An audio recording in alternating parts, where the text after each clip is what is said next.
എന്ത് കിട്ടും? എല്ലാവരും സ്ഥിരം ചോദിക്കുന്ന ഒരു ചോദ്യമാണ്. ഏത് കാര്യം ചെയ്താലും എനിക്ക് എന്ത് കിട്ടും? ഇതിനെ ഒന്ന് തിരിച്ച് ചോദിക്കാൻ പറ്റുമോ?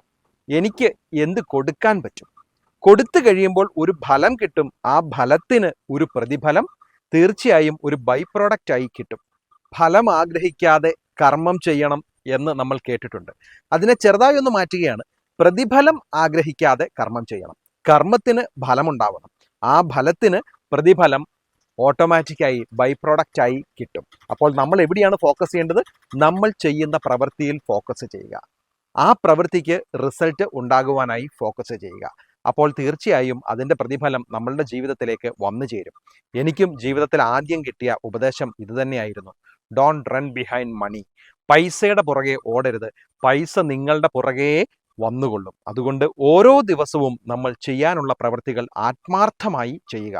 മനസ്സ് നിറഞ്ഞ് ചെയ്യുക. മറ്റുള്ളവർക്ക് അതിൻ്റെ ഗുണം കിട്ടണമെന്ന് ആഗ്രഹിച്ചുകൊണ്ട് ചെയ്യുക. പ്രതിഫലം നമ്മളെ തേടി എത്തിക്കൊള്ളും.